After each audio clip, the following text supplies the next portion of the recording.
You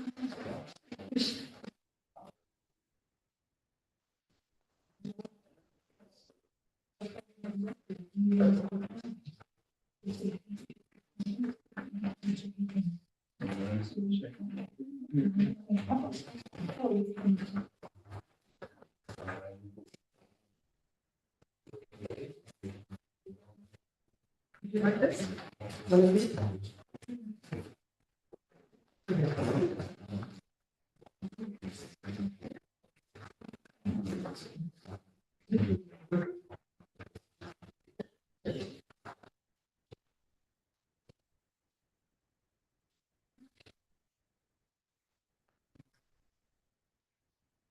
All right, welcome everybody. We'll call this meeting of the Plan Committee to order. 6:41 here on Wednesday, August 14th. Before we get started, I would like to let everyone know I spoke with Dennis Doyle yesterday. He said that they have actually begun construction on the Penrose project at Golden Hill. Oh, wow. So it is underway. 160 units of housing that will be going in there. I saw a big sign there. One of my neighbors is in here, so I went to visit and I saw there was a big sign coming, Yep, coming to, exciting. it's exciting. All right. Speaking of exciting, John Toohey. Yeah, this is very exciting every month. Oh, yeah. All your work is there. So you have the report for this month. Despite Ray's confidence in my ability to entertain here, there really isn't a lot of change this month. Probably the best news is the most recent sales tax remittance that we are going to be receiving shortly. We received notice that was going to be up a bit from last year. So, sales tax was holding steady with last year for a number of months. That check is going to be 5.71% over the check from last year. So that's good news. That would put us at 3.65% over the prior year. Right now, I'm projecting our sales tax at this rate will land somewhere between 19.9 and 20.3 million. We budgeted 19.3 million, so I'm expecting the sales tax will, at this point, subject to change, obviously, depending on what happens the rest of the year, but somewhere between 0.6 million and 1 million over budget, which is great. But once again, the growth isn't what it was in the last few years, but it's it's back to what it used to be, the 2, 3, 4% a year. So that's good to see. Outside of that, the expenses were kind of tracking the way we were. We're still a little bit tighter than we were last year. You passed a couple resolutions to use some of the fund balance, so we will see some tightening as we get moved towards the end of the year. There's an item on here tonight to take from fund balance as well. So not saying not to do it. We have a fund balance to use per policy, but I can see where pretty soon we'll want to just kind of see where we land for 2023 or 2024 before making decisions in 25 to use fund balance. So as soon as we have results, obviously I'll keep you posted. But if there's any questions, let me know. Call me, email. Any questions right now? No, looks good. All righty then. Thank you very much, John. A couple of program notes, items 3, 5, and 10. We're going to move to the end of the agenda. Why 5? Oh, sorry. With FP, what's the difference? Fire, police. Right. Sorry.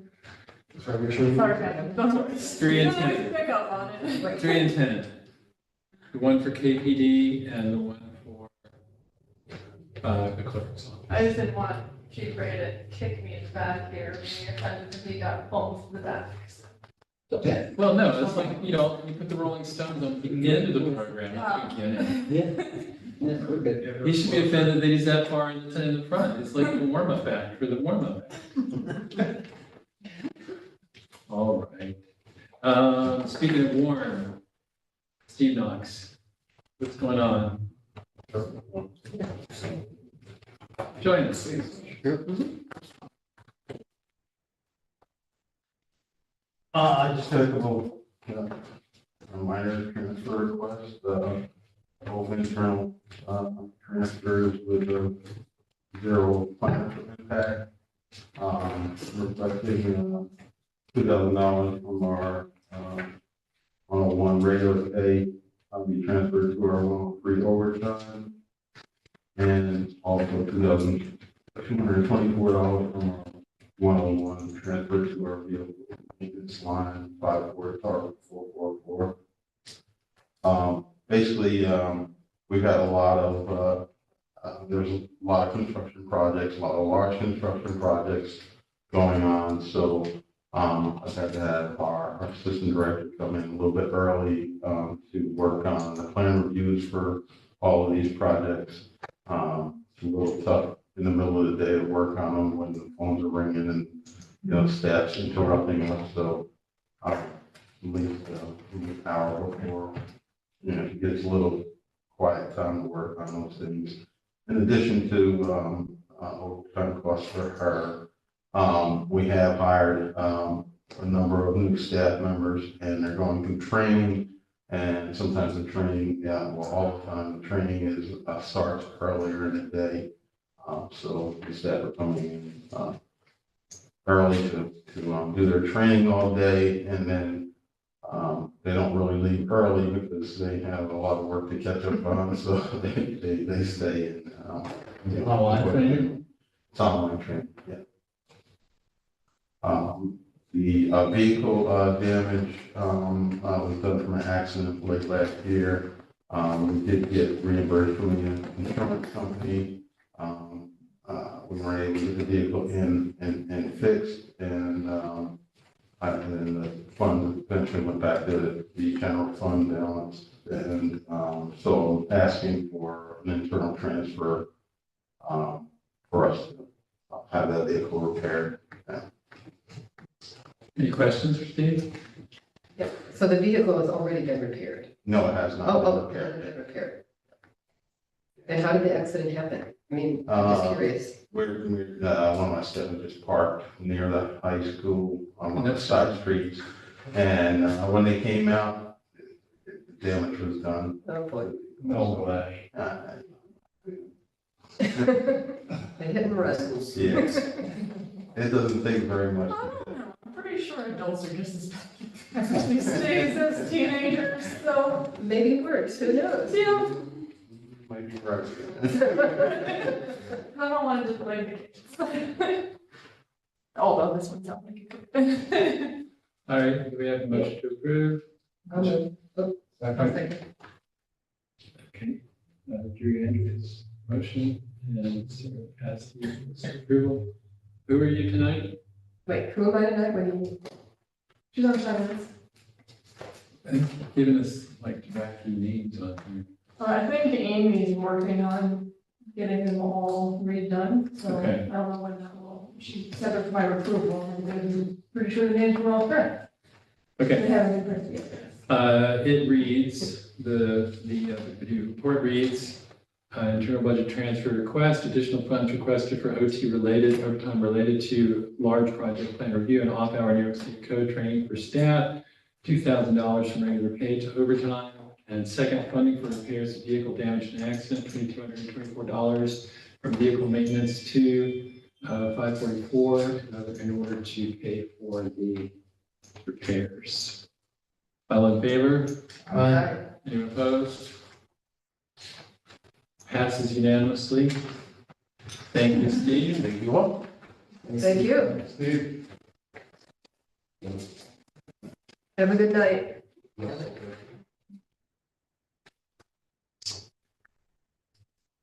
All right. Okay. Next item to KPD, we're moving to the back of the budget, in the back of the agenda. So that moves us to item number 4. Natalie, would that be you? Yes. Scott. Hi. I said it earlier, but you weren't all here. It's nice to see you in person. I'm here to request authorization to apply for a U.S. Department of Transportation Reconnecting Communities pilot grant.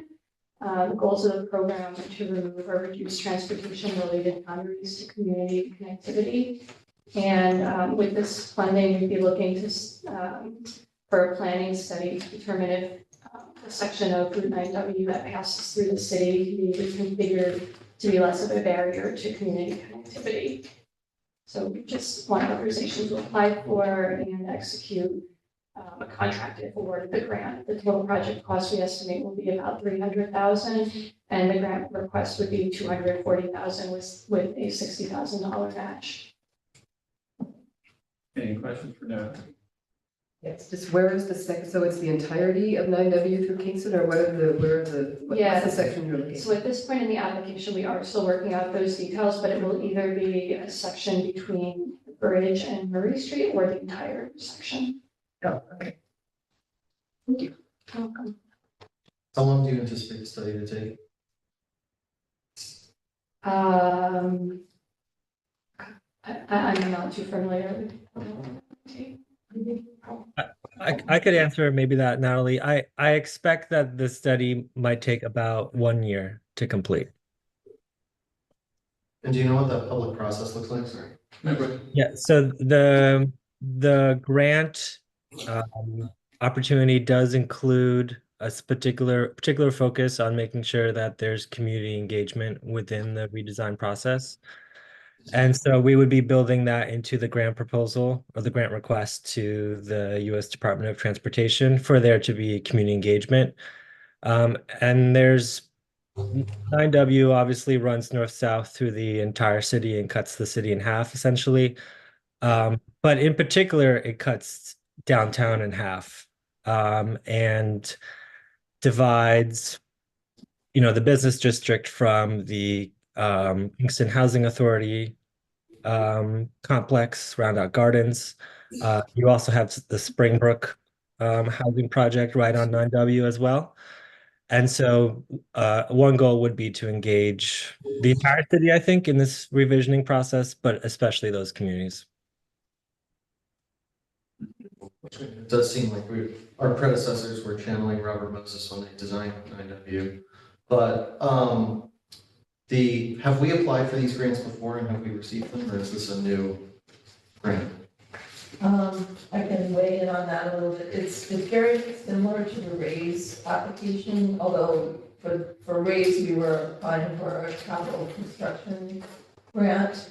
And this is a planning document, so we haven't delved into it, but it's very similar and equally as competitive, I would say. Okay. So in that respect, yes, we have. Awesome, thank you. Other questions? All right, motion to approve. Sarah Pasty. Second by.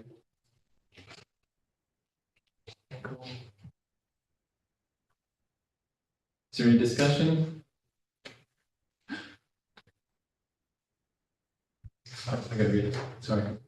Report reads, this is a request for authorization for the mayor to apply and execute an agreement and any and all related documents for a US DOT Reconnecting Community pilot grant. Total project cost is $300,000. The grant request is for $240,000. Grant requires a 20% match. This can be met by bond, in kind, or force account. So the estimated financial impact, if we get the grant, it would be $60,000. Yeah. What's force account? What is force account? It essentially means a budget line within the city budget, I believe. Yeah, so like the in-kind would be actual, like in-kind service or goods. A force account is typically where, we would find an account within the general fund to pay for it. Yeah, within the general fund, we have to do a little budget transfer. Possibly from contingency or something like that, but or a different departmental line. Sorry to interrupt. Usually for grants, it refers to staff time mostly. So yeah. Okay. Thanks. That's for the Obi-Wan Kenobi department.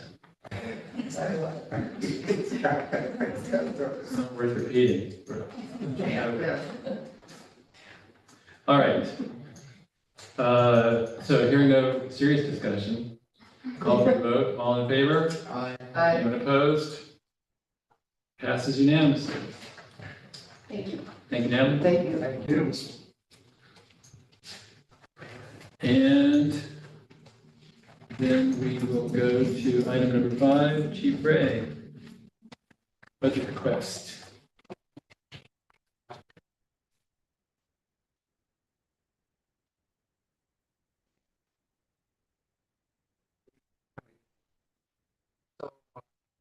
In lieu of the MOA signed by the mayor with 461, with the hiring of 60 additional firefighters / CMP / paramedics. This is, I'm asking for from fund balance, total of $556,032 for the expenditures for the last eight employees to be hired, and what it's going to cost to outfit them and so forth. This, just to clarify too, this kind of got lost in the sauce because this one, a resolution was already adopted by the Common Council to approve the MOA. There was a calculation with the same exact number there.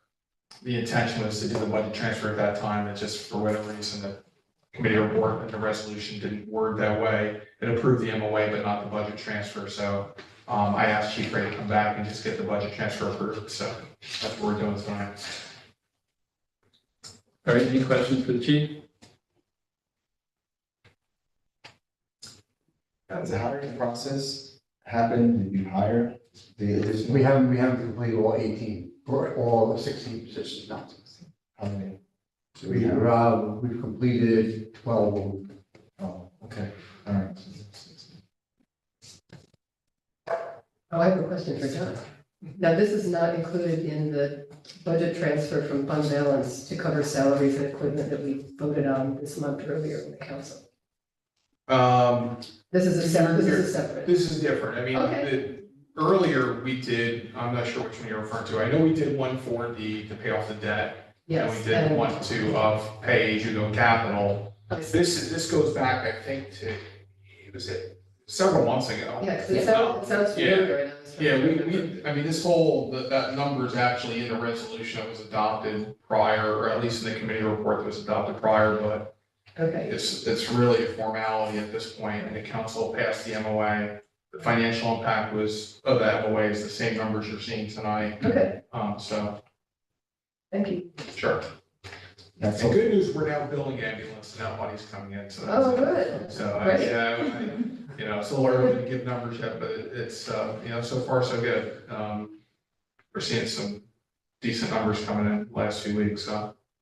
So at this time, this is coming out of fund balance. Correct, and I think what we could see is, later in the year, to do a budget transfer to recognize the revenue and add the money back into fund balance Through, budget transfer. Right, because, part of this is, the council has passed resolutions to fund the costs, but we haven't recognized the revenue yet, because the revenue is gonna offset some of those costs. Granted, this first year, I would expect that our expenses are going to exceed revenues. But, over the next few months, we're gonna see what the revenues are shaping up like, so we can, project hopefully a relatively decent estimate for next year, but, those revenues are going to offset some of those costs that have already been approved by the council. So, we're like right now, year to date, or actually just over the last month, we've, I believe we're Chris, over 150,000 now, is the number? Yes. Yeah, so, in 1 month, I mean, there's some back billing, but yeah, I mean, and we're not fully approved on, with all payer sources yet either, so. We're waiting the Medicaid application to be approved. Once that's approved, then that's additional billing that can happen. But yeah, it's going pretty well. Good.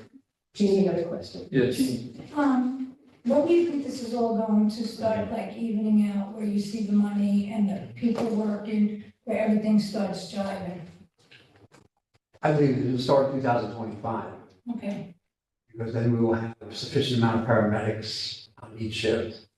We have the equipment, we have the manpower, and it should be, I'm looking for 25 to really set the tone of what the program is going to cost. What is our revenue going to be for an entire year? So at this time next year, we were back saying we have very good numbers.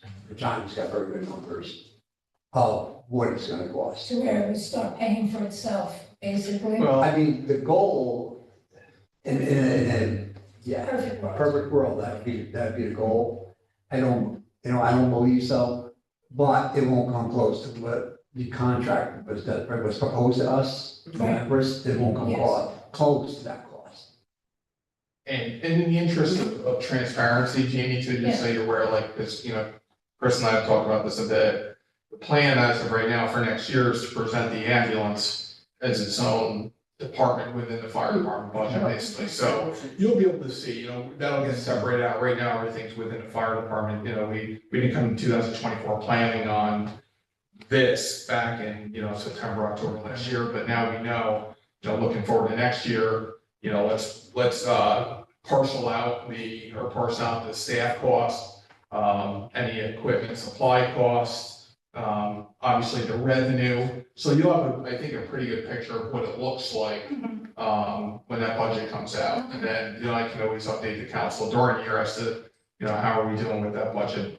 I'm sure there'll be a lot of interest with the ambulance revenue next year, because that number is probably gonna be a hefty budget number, right? So, with that update on sales tax, I'll update you on the ambulance revenue. Yeah. We've heard nothing but good things about the staff and how you're treating people and everything. I'm treating people. No, I'm not gonna lie to you, we are stretched. We are stretched, but, I came to this table and we're gonna make this happen. I told the mayor, we'll make this happen one way or another, we're gonna make this happen. We've made this happen. Everybody is on the ambulance. I've driven the ambulance, I'm out in the middle of everything. The assistant chief is, everybody is, with those three ambulances are going continuously. And that's, it's a good thing, and a bad thing, but the public needs our help. We covered over 99% in public call for us. X amount of times we covered 99% of those calls. Right. So we're holding, I'm holding to the promise, like we're there in 3 minutes. And it's gonna be one of those three ambulances, and we're holding true to that. And I foresee us holding true to that throughout the rest of the year. Michael? The comptroller answered. Do you know, is there any seasonality to ambulance calls, or is it consistent throughout the whole year? No, it's just consistent. Okay. You're in the 400 range every month, calls. Okay. The call can change a little bit on what the call is, but we're still receiving the calls. Gotcha. Okay. Drew? At what point will the last 6 be hired? Before the end of this year. We were right now, the mayor and I are waiting on, we applied through FEMA for a SAFER grant, which would be the hiring of the new firefighters, and then their salaries would be consumed by the FEMA grant for 3 years. Right, so we're waiting on it, waiting to hear on that. SAFER doesn't start releasing the awards to the end of this month. So we're waiting for that first before because we can't hire now and then put them on a SAFER grant if we're awarded in November. Because FEMA doesn't allow that. They gotta be brand new hirees. So we're holding on. How are we going about that process, hiring EMS when there's a hopeless shortage throughout, upstate? How are you hiring? How are you, We are, obviously, civil service test. We have a large quantity of people that take civil service tests. Everybody wants to be a fireman. But also that we're involved with 2 paramedic programs, Gold Skill and Dustin County. So we're working within them. We just got 3 of them from Gold Skill. They'll be paramedics next month. And we got 2 that are on the list, that are eyeing. That will graduate from Dutchess County in December. And the other students, in fact, 2 of Dutchess County will be right a long time with us. That's how we kind of work their way into the system, that paramedic students have to do X amount of ride time Oh, So they would be, we've signed agreements with Dutchess and Cobble Skill to allow that. So they see our operation, it is very tough out there. And it's, it's only gonna get tougher. It's only gonna get tougher. And, it's just us with the fire department schedule, and also knowing that you're coming as a firefighter paramedic, but there is light down at the end of the tunnel to be switched over to a firefighter on the engine. So you're not gonna be, I don't know say where, I don't want, you're not gonna be on the ambulance the rest of your career. There's an opportunity. People just gotta Climb the retire. ladder. Climb the ladder, yes. No, I really wanted that fun. Give me credit for that. You got it, absolutely. All right. The report reads, transfer of funds to cover salaries, benefits, equipment, and physicals for new hires in accordance with the MOA between Local 461 and City of Kingston. See attached for accounts affected. Estimated financial impact, $556,032. Do we need to say where this money is coming from, Tom, or is that covered in previous? It's coming from fund balance, so it says say it on, against back here. Yeah, on fund. Okay. All right, motion to approve. Motion. Michael Curie, second by Drew Andrews. Is there any discussion?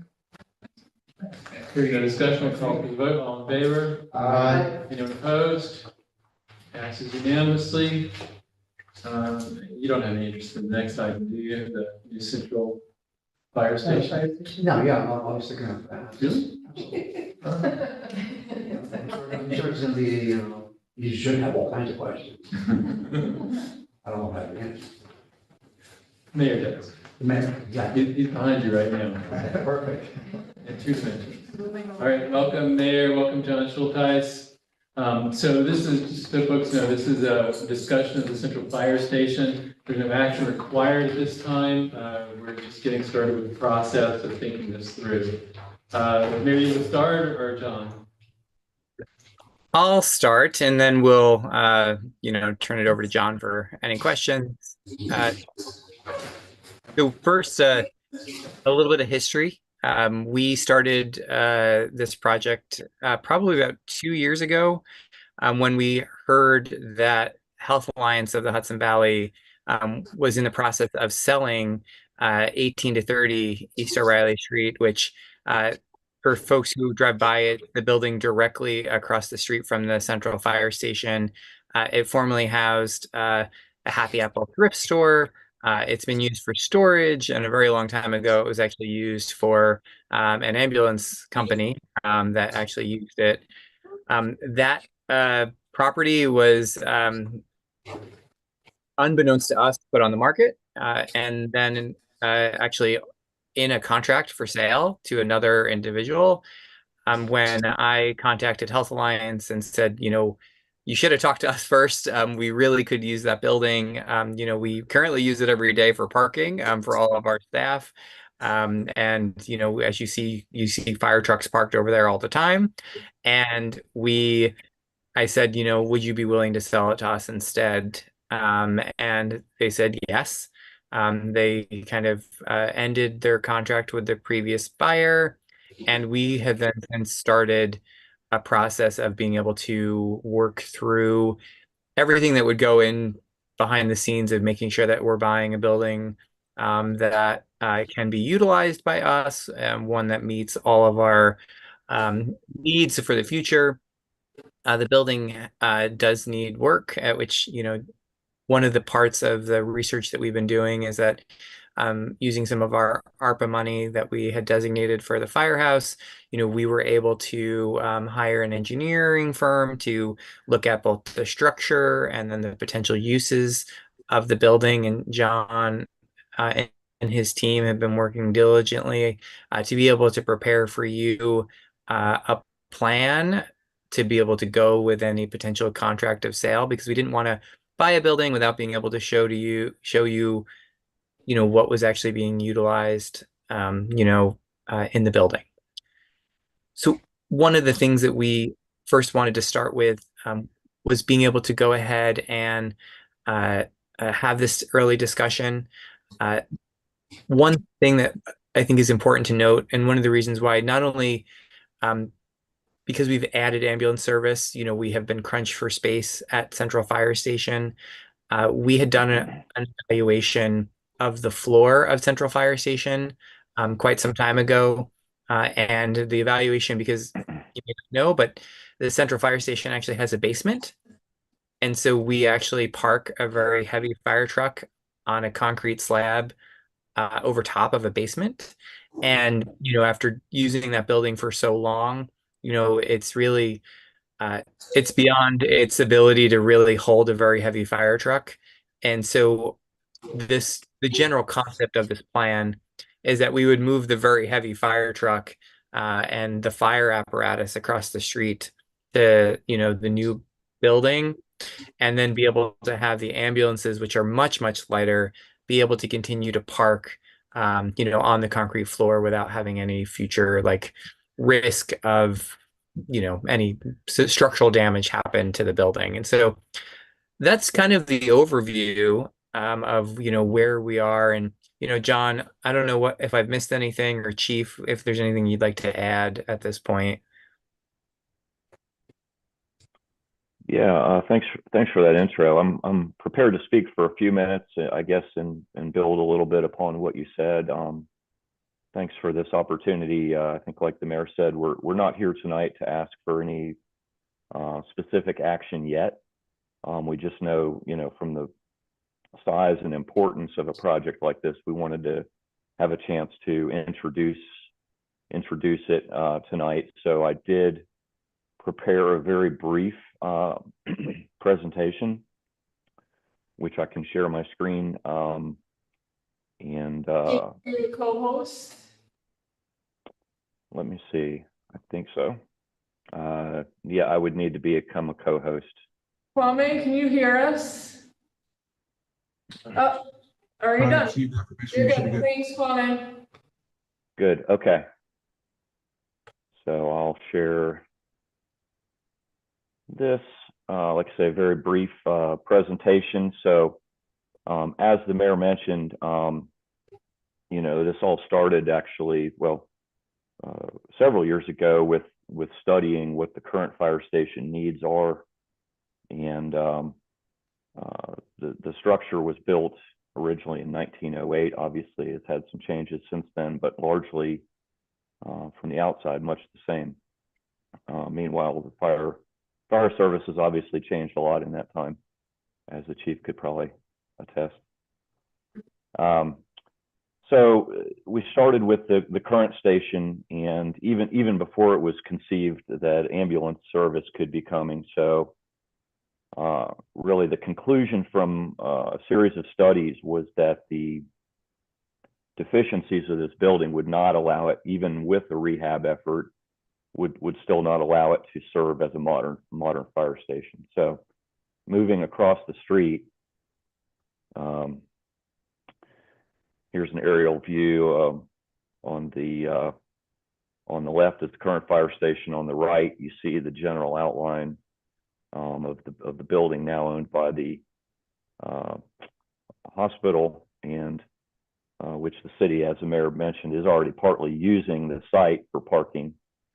But this roughly 13,000 square foot building with a little bit of additional land attached to it, in the form mainly of this apron here, is what the city would acquire. So as part of this project, looking at what the ambulance service needs are, there would probably be some scope of work on the current fire station and a more extensive scope of work across the street on 18 to 30. So here again is a street view showing the current fire station on the left and the proposed site on the right. The scope that we envision, that we've been studying, would involve, before we settled on the alternative, we considered really three alternatives. One, as I mentioned, simply rehabbing the current fire station was ruled out for the reasons stated even before we knew the ambulance service is coming in. The second alternatives were constructed a new fire station on an alternative site. A few sites were looked at, and but none of them has the advantages that this site of 18 to 30 East O'Reilly does have. So going into that, as the mayor mentioned, the site did serve previously as an ambulance station. It's about 13,000 square feet under roof, and it has it's readily rehabbed and adapted into the fire station need. So the scope that we expect to present in more detail to you would have the current fire station formally become ambulance. And I believe the chief wants to keep his office over there, and acquire the 13,000 square foot building on 18 to 30, and then a series or a scope of work would be developed in detail to rehab the current that 18 to 30 site to meet the needs of the Kingston Fire Department as a central station. We began with our consultant several months ago, so we are fairly far along. In fact, I have some preliminary drawings, just not quite prepared to share them on a public basis yet, but very soon. But we think this project could proceed on this general schedule, where the preliminary design would be completed this year, final design next year, and construction in the 2026 timeframe. So that's really an intro to the project. I want to, say thanks, of course, to the chief and his staff, who've worked closely with my department as we've explored these alternatives, and I think the three of us are here for any questions the committee may have. So the new fire station across the street, would this be largely rehabilitating the existing structure or knocking it down and replacing it?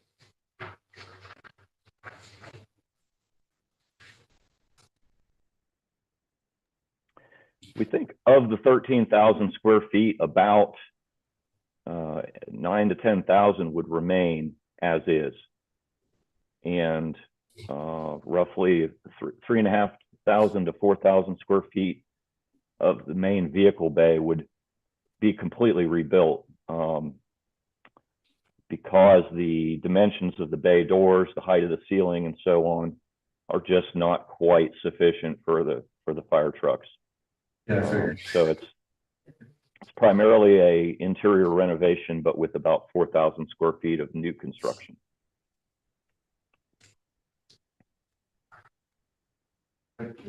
Sure, go ahead. So in modifying this building, are we going to seek LEED certification for it? Is that something that we're envisioning? I guess I should say rehabilitation at this moment. Yeah, when we selected our consultant who's examining this, the energy efficiency considerations were definitely top of mind. And yeah, I know there's definitely an interest in going carbon-free and the heating and cooling systems that would be needed. Yeah, there were a lot of OACs on that street view.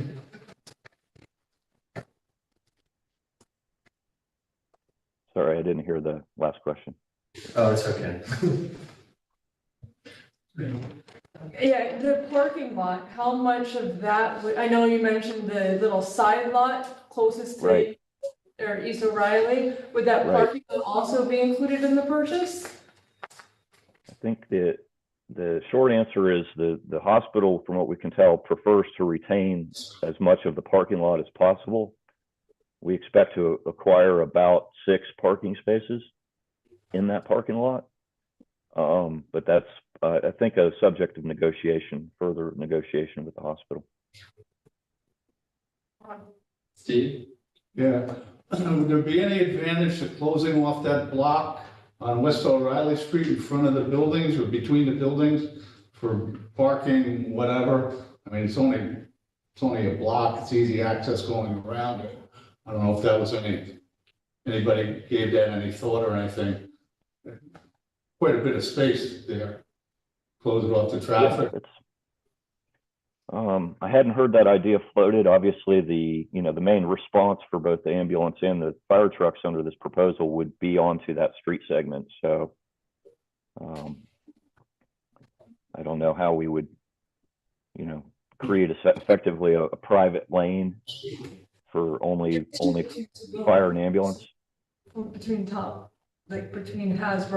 and Broadway.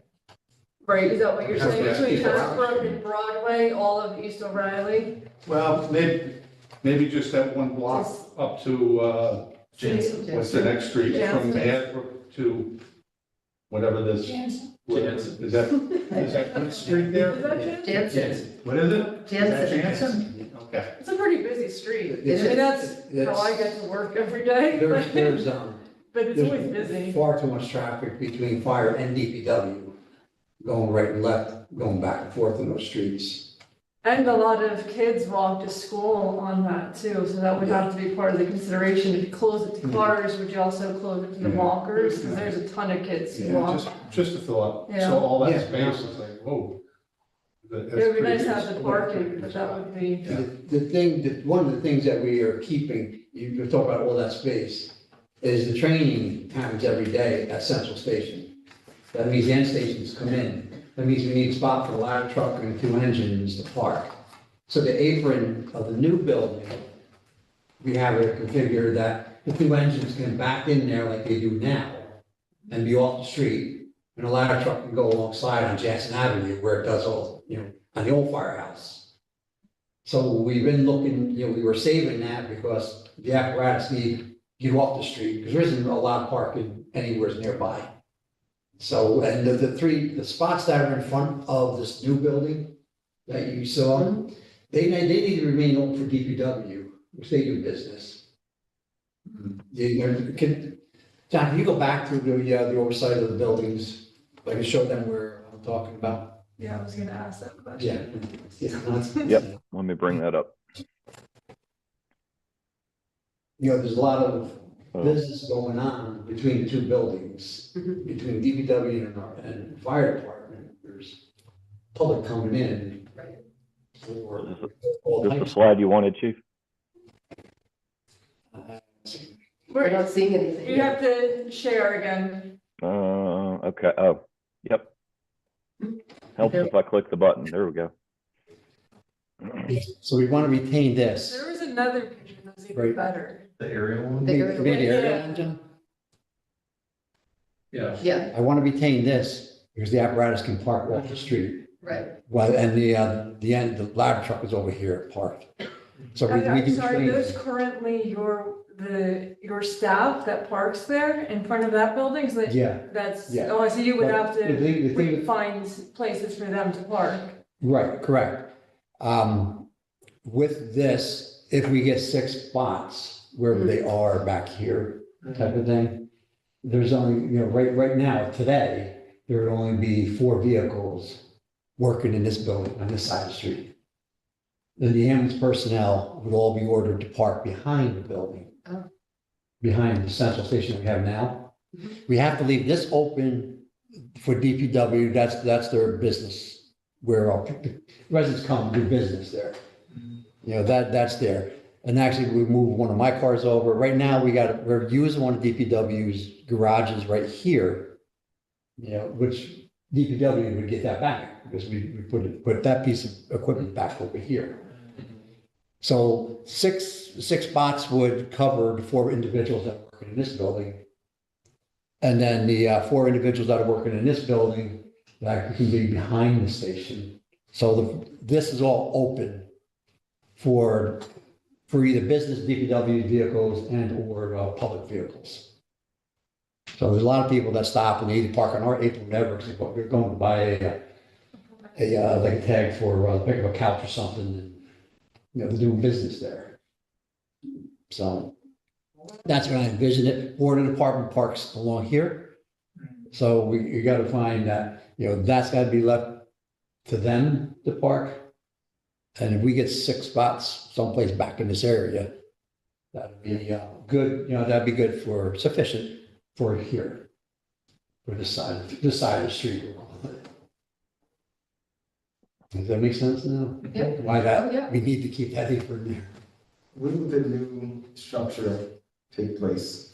The new structure, take it, this structure right here, added out 5 feet. Oh, That's all. okay. So the existing building that you see right there, we're just gonna bring it out on the apron, thank you. Bring it out on the apron 5 feet. So that we have the footage to park our engines on here without sticking, the nose sticking out in the streets. Got it. Because we do have 207 in the afternoon on school, we have tremendous amount of kids walking down the street. Yeah. And we don't want to push them out into the street, you know, they walk out in the middle of the street, but we don't want to push them out in the street. So we want to leave this accessible to them, that accessible to them to walk, you know, home from school.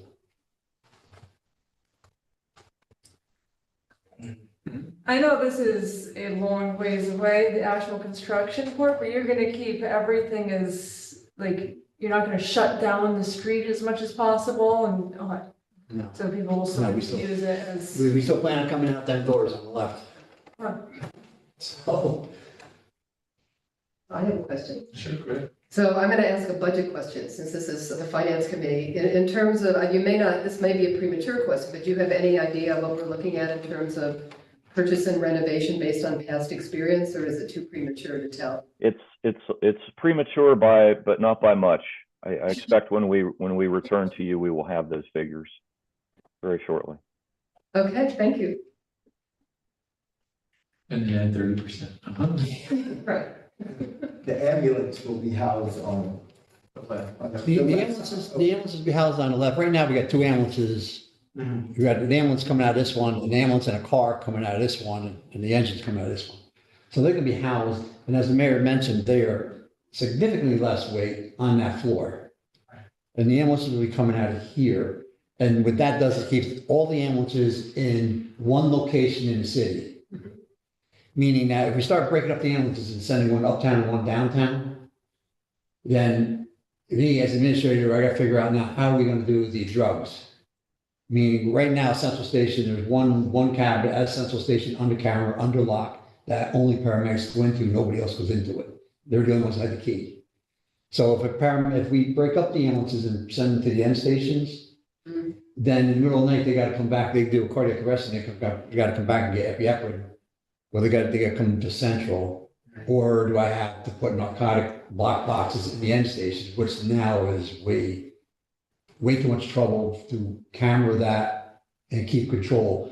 Because those narcotics they're counted every morning, they're counted by 2 people. You know, that's how strict that we keep control of it. So I believe having the ambulances all in the center of the city is best for all the residents. You know, so somebody uptown, way uptown, Lucas Avenue is waiting for the downtown ambulance, it's the only ones available to come up to them. Right. You know, so. And this is not a question, but I must say, having toured the central fire station and gone down into the basement, it's very clear that cement slab, Yeah. it's not prepared to really hold. It is, but heavy those fire are engines going over top of that, the ladder truck going over top of that, the old one. Yeah. So now this the ambulances, you have, you know, Yeah. the ambulance going over top of it, which will prolong the life of the floor. Yeah. You know, the building needs some care, the windows and so forth, and so on, but ambulances will prolong the life of the floor without having to do major repairs to the floor. All right. Okay. Any other questions, comments? Good. All right. Thank you for that. We're looking forward you. to hearing more. We'll see you next time. Okay. All right. The next items are from the mayor. Budget transfer. Do you need to speak to this, or is it going to be clear enough? Steve? Yeah, this one is just, we ended up paying for some Memorial Day parade advertisements that went out to different nonprofits to participate in the parade. It generally comes out of a different account. It came out of our postage. And so we're just doing a budget transfer for postage to cover the mailing. Zero impact on the budget. Okay. Any questions? Hearing no questions, I'll call for a motion to. Motion. Wait, is that, did you make the motion? Motion, second. All right, good. All right, description is, in mailing out invitations for the Memorial Day Parade, the mayor's office went over budget on postage, freight, and mailings. Therefore, I'm requesting a transfer of $100 from minor office furniture to postage, freight, mailings, and don't let it happen again. Just kidding. All right, hearing no discussion, I'll call for the vote. All in favor? Aye. Anyone opposed? Passes unanimously. And then the next one, looks like this might entail a little bit more money than the previous one. Purchase of the Rondell parking lot. Yes, and so I have before you tonight a proposed contract of sale and for the purchase of what will hopefully be the former Roundout Savings Bank parking lot on East Chester Street, right at the corner of Jansen Avenue in East Chester. There is what was used historically as an employee parking lot for Roundout Savings. As they have, created a new headquarters in Uptown Kingston and kind of moved around some of their staff, they do not need that parking lot anymore. And so they approached the city to see if we would be interested in purchasing that for municipal parking. We have the beginning of the Kingston Point Rail Trail right at that location. And so we felt as though it would be a perfect opportunity for the city to secure parking for the Kingston Point Rail Trail for folks who are interested in using the trail. And especially as we move forward with our RAISE grant and plan on extending the trail from where it ends at Randolph Gardens all the way to Kingston Point Park and beyond, we feel as though, there'll definitely be more users from other parts of Kingston that will want to drive to the trail to be able to utilize it. Second, it's also an opportunity for us to add some additional snow emergency parking in a neighborhood that doesn't really have any municipal lots nearby, but yet can be very congested. Hasbrook Avenue in particular, has a lot of cars parked on the road, and having this new parking lot for the winter, I thought could be very beneficial. And so I'm asking you tonight to be able to, authorize this contract of sale. However, the good thing that I'm doing, thanks to the American Rescue Plan funds that we have in the Parks and Green Spaces account, being that this is for the addition of this parking for a park, we are able to use ARPA money. And so this is actually not going to have any financial impact on our local taxpayers if we're able to move forward with this contract of sale. All right, and do you have a number of spaces we're talking about here? I believe it's about 30 spaces, but don't hold me to it. I think that's about right. I was gonna say 20 or 25, so yeah, probably between 20 and 30 spaces. Sounds more like 50 or 60 to me. Yeah. Yeah, I'm not necessarily opposed to us buying this, but it seems like kind of a disingenuous use of ARPA money for parks, for a parking lot. Even if people are driving to a park, and I'm not going to dispute that this might be necessary for snow emergencies, us using kind of once in a lifetime ARPA money for a parking lot seems like a waste. And so I kind of take issue with the funding source. Would there be any development of the parking spaces that would enhance, because there is that little kind of sitting area there? I mean, I could, if you don't mind, this is my neighborhood, so I see a lot of what's going on there, and just for the record, I do have a driveway, so this won't benefit me at all, and no emergencies, my husband also parks in our driveway too, so, but, a lot of people use that rail trail. There's always a ton of people, and I think it could bring even more people from different parts to, especially with the expansion of it. So maybe one thing that we could do is because like Steve said, the Hasbrook Ave, there's so many cars parked on the street now because we have several multifamily houses, and most of the houses don't have driveways. So we have to use the street for parking, and it's pretty much full. Plus you have the butcher shop and the bike shop. So you have two businesses on that block too, that there's constant traffic there. So I think it will be used by those, but how about if we, because I was thinking this before you said it, can we designate some of the parking specifically for park use? Except maybe for snow emergencies, because people wouldn't be using the park as much. So that we could encourage folks to come to use it. I mean, I think if you build a parking lot, you are encouraging driving, which is what we're trying not to do. Even if we are expanding the rail trail, which is, I don't know, I don't see the purpose in driving to a rail trail personally. But it just seems like this is not the appropriate use of ARPA money, in my opinion. If it was coming from the general fund balance, I'd be all in favor of it, but not, I'm really kind of opposed to the idea of using ARPA money for this. Yeah, I was sort of thinking about that too, but I also thought that there's a lot of, it seems to me, and we'll get to this later, that there's a lot of unobligated ARPA money. You know, and it seems that if this is going to really help bring people, and I think I'm a person who actually drives to trails because where I live is far from a lot of trails. So it's probable, you know, I'm the kind of person who might actually drive to that trail to walk on it. Fair enough. So, so I would find it personally, you know, very useful. And especially for all like the downtown festivals, park there, walk there, sorry. I'm going to interrupt because we're discussing and we haven't had a motion Oh. yet. So are there questions for the mayor? Oh, right. Question for the mayor. Does this include maybe shade coverings or further benches, or is this just to purchase the property? Yeah. So currently the funds that we have allocated in our mind for this project is just to cover, you know, the purchase of it. It is completely paved. There is a small green space, you know, adjacent to our current benches that we have there. And, you know, again, the Kingston Point Rail Trail doesn't currently have any designated parking along any of the stretch of the trail. And so this will really be the first public parking for the trail. We just didn't have funds or the space when we built the trail.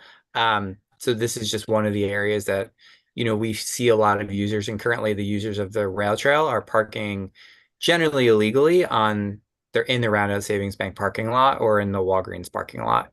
And so we're just trying to provide kind of a more city managed space, because I think that if this is sold off to someone else, it could be sold to be used for a purpose that is, you know, not, you know, maybe as, you know, appropriate for having a rail trail right next door. And so we just are trying to,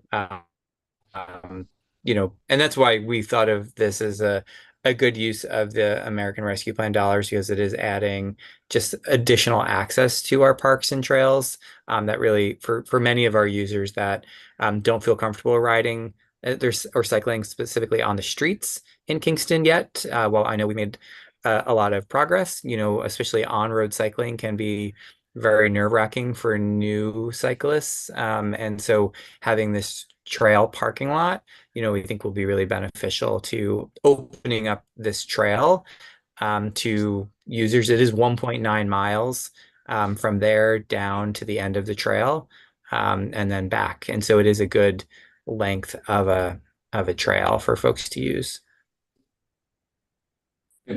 So will this be metered like our other municipal parking lots are? Or will overnight parking be not allowed unless in snow emergencies? How do we ensure that the people are not keeping their cars there like they are in our other parking lots where they're allowed to, versus using this for this express purpose of using the trail? Right. So this would be a park department parking lot, a parks department parking lot. And so that is different than a traditional municipal lot. And so, you know, our parks are open dawn to dusk. We do not allow overnight parking in our parkland parking lots unless it is a snow emergency. And so it would be posted as part of the Kingston Point Rail Trail park. And all of our park rules apply. And again, it would only be utilized for, no overnight parking would be allowed in the parking lot except during snow emergencies. Thank you. Andrew? That kind of answered my question. Okay. Any other questions? Okay, then do we have a motion to approve? Motion. Drew Andrews, second by Sarah Pasty. Any discussion? I still don't think this is an appropriate use of ARPA funds. I think we could be putting in benches, we could, if we put in shade coverings or even put solar panels on our, covered things on the rail trail already, that would be a better use of ARPA funds, but to buy a parking lot so people can drive, like, a parking lot encourages driving. That's what they do.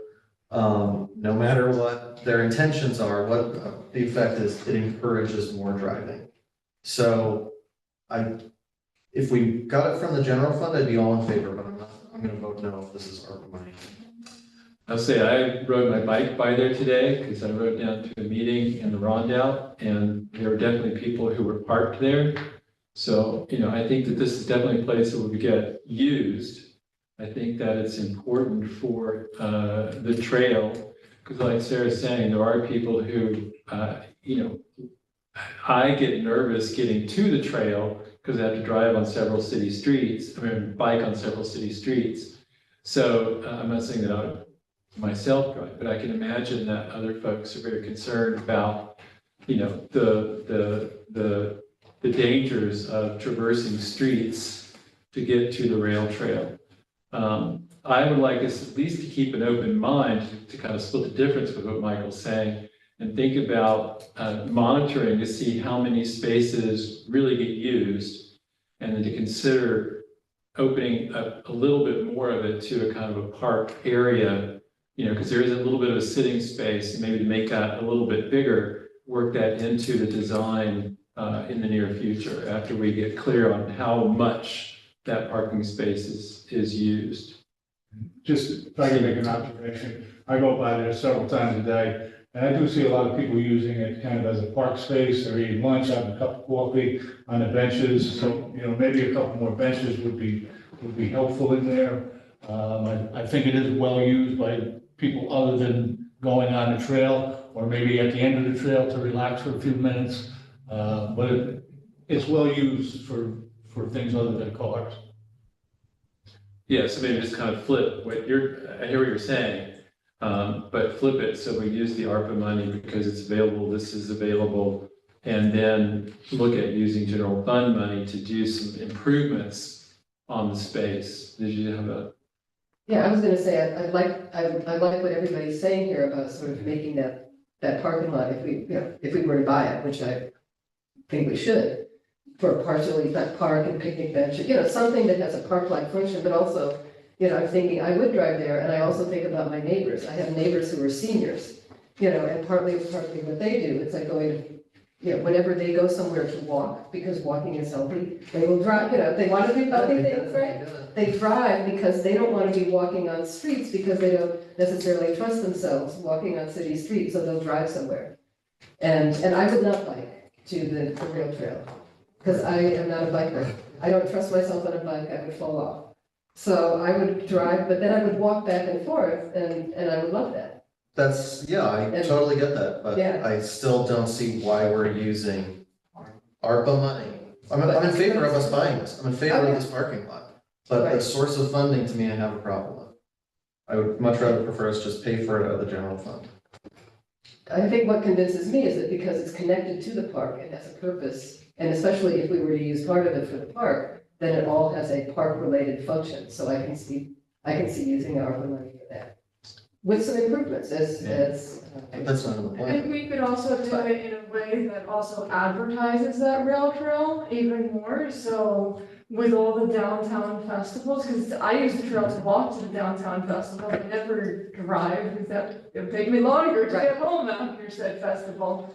And so some people from uptown or out of town, we could make it known that that's a use, as long as they're able to walk a couple miles. They could park there, also use our rail trail, and then go to the festival and come back. Also, there are two businesses, besides the butcher shop, but sit down, the grocer at Village Grocers and Kingston Standard, and they don't have a lot of parking there. So, so we could work out a collaboration, and I'm sure Kate would be really willing to do that. So I'd imagine, have a collaboration of him advertising the park, and people could go and park in this parking lot and use the trail so that they're also not wasting their space, but they could keep their business moving, because there is always a lot of cars in that parking lot. But I think it could be a good use, like being very aware of the issue that you're presenting, but present it in a way where we're trying to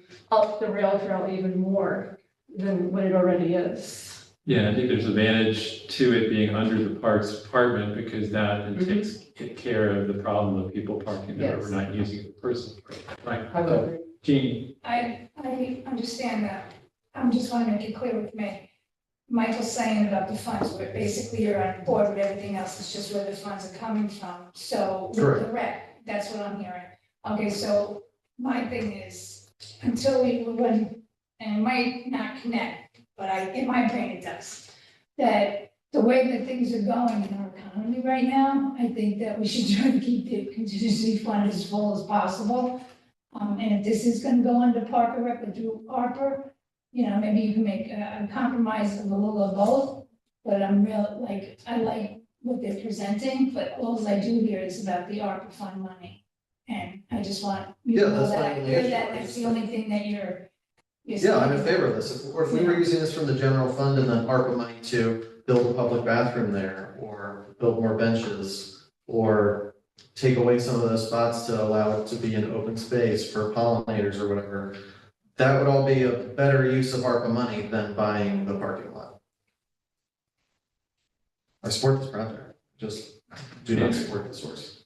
This is totally off topic of that, but still on topic of this parking lot. If this were to move forward, Steve, there's a lot of Spanish speakers in that area, so whatever kind of advertising you do, if, like you said, the council approves this, can you make sure that your office is really, communicating with all speakers so that they know how to use, like when they can use it, when they can't use it, and such? I think the benches should have when I was up in Albany at the shelter up there, all the benches they were beautiful benches, but they had armrests. So people actually did make the benches their homes. So I think that's a very, very good thing. And they had plenty of benches where people sat. It was very attractive. But they had it with their armrests, they were individuals. They're one bench with individual. Oh, interesting. It's called anti-homeless architecture. So, how long, if we were to add design elements, what's the usual time scale for a process like that? Finding somebody to do the design, get through it, think about approvals, what might need to go through any committees and so forth? So the Parks and Recreation Department has a lot of projects, and I think up next, Ruth Ann will be going over, you have all of the projects that we're currently working on in our different departments. And so I would say that, at this point, we're not currently, there's a lot of projects that we have in the pipeline. And so this would, be a project that would be put somewhere in that pipeline. But I couldn't give you a time frame. I know it's not within the ARPA time frame to kind of add a new component. All of our ARPA money needs to be obligated by the end of this year. And so, we There it is. Yes. Not Right. spent. Right, that's right. yeah, but obligated means a contract or a purchase order or some sort of, contractual mechanism. So that's what we're shooting for. And so, but I will say that, just getting back to Andrew's question, yes, our Parks Department, we're trying to add bilingual signage wherever we can as we replace signs. And so we'll definitely be incorporating some of that language into our new spaces. And, I think once we secure this property, I mean, that's really our kind of our number one, real estate goes really fast in this place, as we all know. And so, I think our number one goal right now is to secure this additional piece of parkland and then go from there. And I think we'll have plenty of time in the future to be able to kind of figure out exactly what we could do with this property. But for now, I mean, my main intent is to just make sure that it doesn't go to someone else when we could have been like, wow, that could have been a really great addition to our park. Okay. Yeah. Did you have No, I think it's a great idea. I think it's something that we should purchase, not love the idea about park and benches. And I do think it's a great use of our funds because it's all connected. And when we do have some emergencies in that area, there's really nowhere to park. So that's also a back end, thing that we need in that area. All right. Anything else anybody wants to say? Okay, hearing no further discussion, the report reads, the mayor is requesting the council's approval to purchase the Rondell Savings parking lot. See attached picture. There's a picture. I looked. There will be. See future attached picture. We have secured a contract of sale that will be paid for using ARPA funds, also attached. This lot is adjacent to the rail trail, which currently does not have any dedicated parking area. The space will also be made available as snow emergency parking in the winter months. Hearing no further discussion, I'll call for the vote. All in favor? Aye. Aye. Is opposed? No. All right. Passes 4-1. Thanks, Steve. All right. Thank you all. Have a great rest of the night. Okay. Thank you. You too. Thank you. Yep. Bye. All right, Ruth Ann, sorry to keep you all waiting. I realized we should have put you up earlier. Natalie and I will work together. I brought copies of our latest grant funding report to share, so just want to distribute that. All of these. Long on detail, short on plot.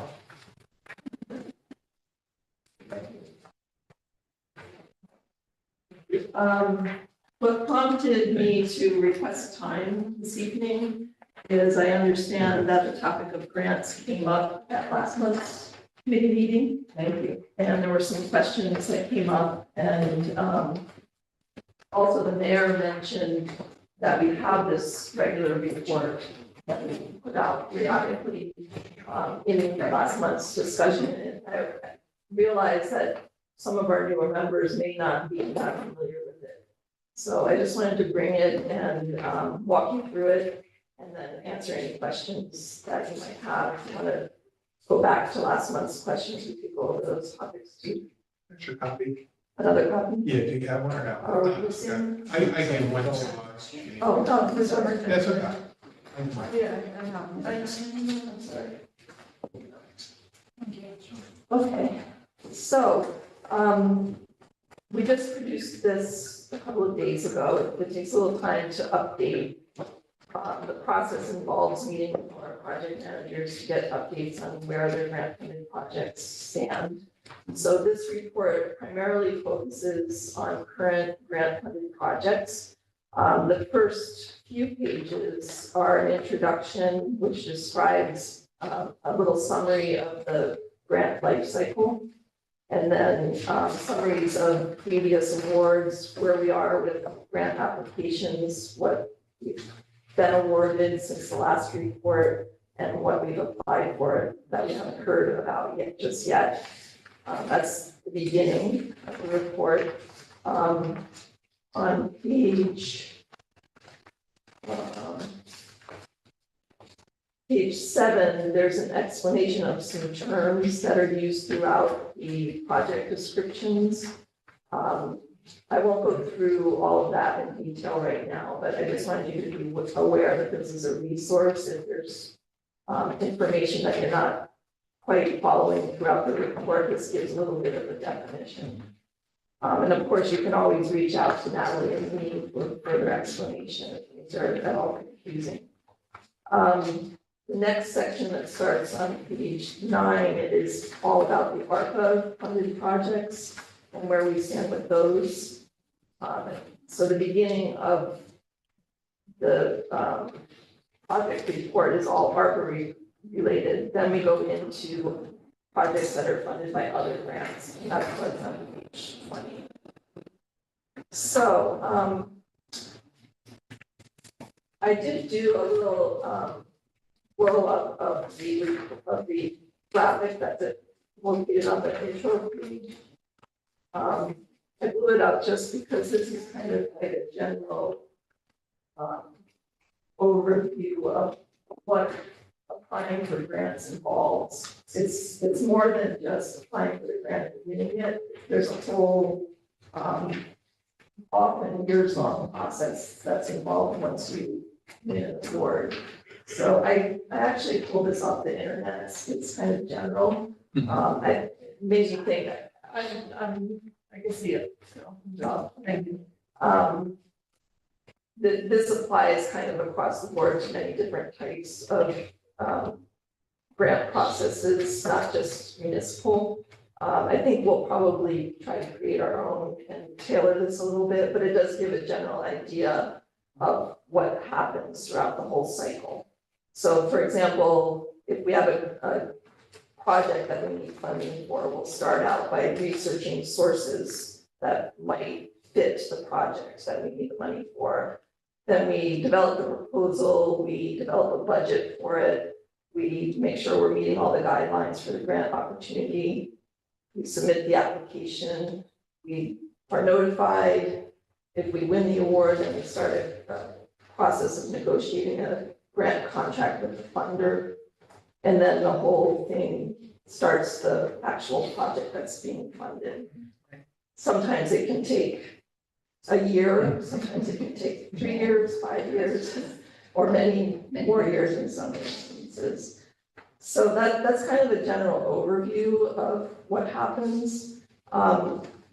If you would like, we could prepare a more detailed presentation of the life cycle itself. I didn't think that right now we needed to do that, but we do have a PowerPoint presentation that we could update if anyone is interested. We could set aside a different time to actually walk through that process if you're interested. So you can let me know how you think about that. But were you interested in talking about any of the questions that came up at the last meeting? Did you want to go over any of that? No, this is awesome. Thank you. This is exactly what I was envisioning, looking for. So this is really helpful. I got about halfway through it before the meeting. So if I have any questions, I'll certainly ask you. But one thing that came up, I'm sorry. Okay. When you say for the match, not required versus none, obviously a lot of these have like a certain match. Do we still submit like our labor costs and our in-kind stuff for even when it's not considered, when it's a non-required match? When it's not matched, it depends. Some grant funders will allow as an eligible cost the value of staff time, for example. So we would integrate that into the budget and then get reimbursed actually from the funder for the value of the staff time that's put in on the project. That requires us to actually track our time like an accountant would for an accounting firm or a lawyer.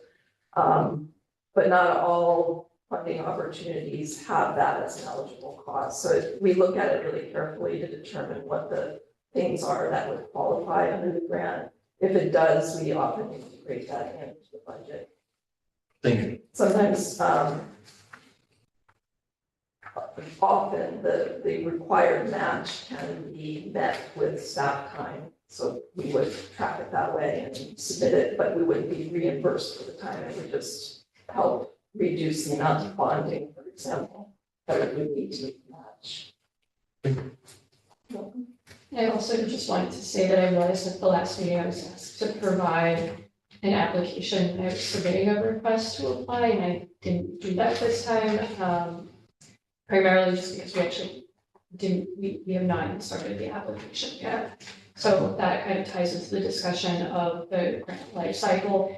I think we probably only found out about this opportunity for the Reconnecting Communities grant shortly before communications were due.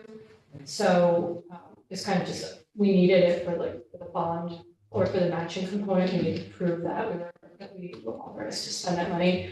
So it's just quickly trying to get that in, but the application hasn't been developed yet. So that's part of the reason why sometimes when we come to the table, we don't have all the answers. So I just kind of wanted to explain that. And that's what we have, we will provide, but sometimes very little. I did want to address that because I understand you did want to see applications as often as possible. It is a little complex because, for example, with the CFA that we came to in June for list of resolutions, we had just received notification from the state maybe 2 weeks before that the round was opening. So we had to figure out which projects we wanted to request for which funding sources, and then develop the project concept and the budget estimate for each really fast. So that's where we stood at the time that we met with you in June. And then we began to develop the applications. So they were ongoing until the due date, which was the end of July. July 31st, yep. And in the process, we did realize that some of the applications that we wanted to submit, the timing wasn't really quite right, so we put some of them on hold and we didn't wind up submitting all of those. But we do have concept papers and we're planning on applying for funding at a different time. So, I guess we want to meet whatever it is that you would like to see. I did think about providing a sample application tonight. Would that be of interest to anyone to see what's involved in a grant application? I think those campaigns change pretty radically from, DASNY versus FEMA or so on and so on. So that might be of less use to us. Okay. Some of us have experience actually applying for grants ourselves. So you know. Some of us have too much experience. And we I don't want to see feel any allergic project. to this. But thank you for the offer. Yes. No offense. No, and our timeline is actually very long. Sometimes the window between the time they post the grant and it's due is not long enough to make it through the various sort of deadlines that we have for communications, as you said, and our meetings, which are like once a month, and it's. And we haven't made it a common practice to come to the council for resolutions for every application because it's not a feasible model. No. Most of the time it's not, but sometimes we must because the funder requires a resolution. Right. So those are the times we would always come to meet with you. Were there any other questions that you'd like us to address? Oh. No? Well, I had one question. It's because I was looking through all of the grants to see what the status was. And one that came up for me, since I work a lot with the Arts and Culture Commission, because I've been working on the Public Art Policy Committee and other things, I noticed that the staff salary for arts and culture is not funded through the city. It's not a position, so it's a grant funded position. And I guess that might be a question for John too, is that if we have a staff person, what happens if that grant doesn't come through? Do we then find ourselves without a staff person? Good. And so we could potentially, so with all of the plans and since we passed the municipal art policy as a council, there are implementation steps within that. I don't know, it just seems like we should start thinking about how to fund that if there's, from the city, if there's not going to be grant funding, because I know something about NOAA Foundation, and while they're very generous, it's not predictable from year to year. And sometimes they're trying to take money, to fund new things. So they stop funding people they funded before. So. I mean, we could be fine for years. I think it's just one of those things that we have to just wait to see what it happens, because we don't even know if we'll still be the same council, or still mayor when that happens. Only there is a plan that we can have in place, because we can't say to future council, you have to fund this position. Unless you want to say that we're just, Yeah. yeah, we can't tell future council that you have to fund the staff. So, and do we want to say no to no vote just because?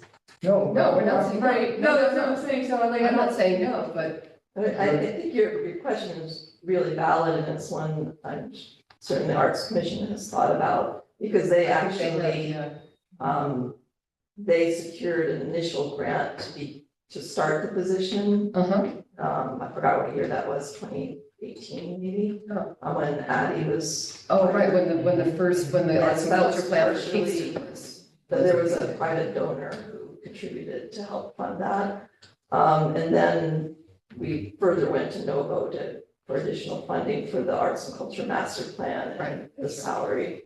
So when it comes time one day when Novo may not want to fund the position, I think the commission is really aware that that's a possibility, and they'll bring it up, and it'll be a process for whoever is our leadership at that time to review. See if it can be added. I just have a question. So this is the department that we should be taking serious, right? So this is something that we want to think about now, funding in the future. So we identify different grant opportunities that are out there, which is something that we do. And from a city perspective, I would hope that as a council, we would want to continue to advocate for, correct funding for this department. It's an entire department. So it's not like you're funding a person, you're funding the department, and people run the department. So that's how we have to look at it as a whole, and as respect for the arts and culture in the city that is growing with art. Like, people come into this city every single day, and they ask me, well, where can I go? What can I do? And they're moving here. We need to support that as a council. And I don't think that, personally, I don't think that should be a question. Whether this is something that if this happens, or we should wait until that, this is something that we focus on now. And we carry this. Are you responding to Andrea? Well, I'm responding to the seriousness of supporting arts and culture. So, yeah, not It's supporting the person, but what this department supposed to represent, and what as a council, what we should hold serious and support. And if it needs the funding, then we find the funding to support that department. I just want to underscore what Andrew is saying is we can't encumber a future council. So in other words, we can't say, 5 years from now, if Novo stops funding this position, we've put money in the budget to cover it.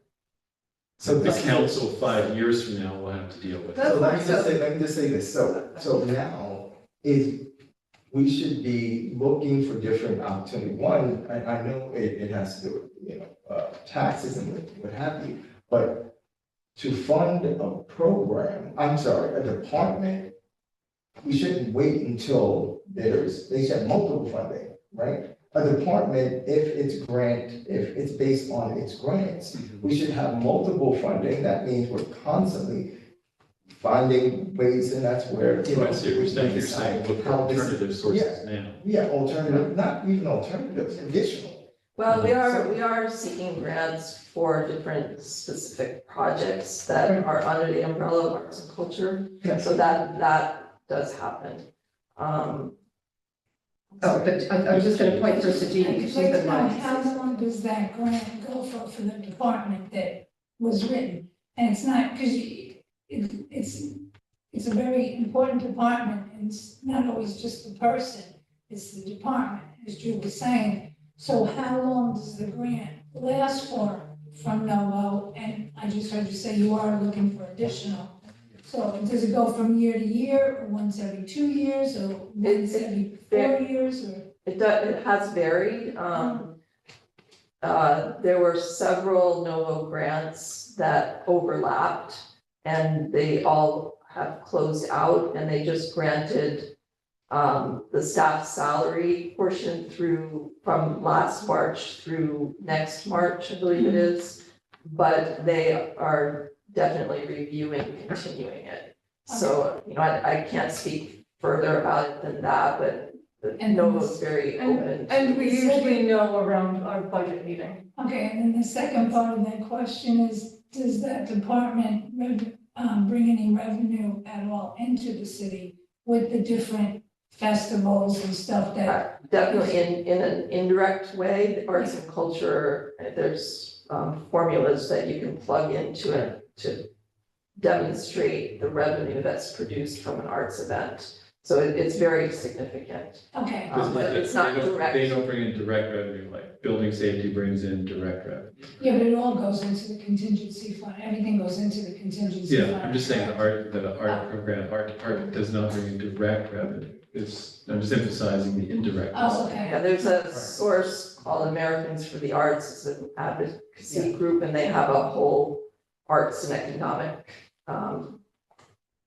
forgot the whole title, but it's a calculator, so you can plug in an event and how many people attended, and it spits out a number for you to show what the local tax revenue is and how it benefits other entities, other businesses, like restaurants and gas stations, et cetera.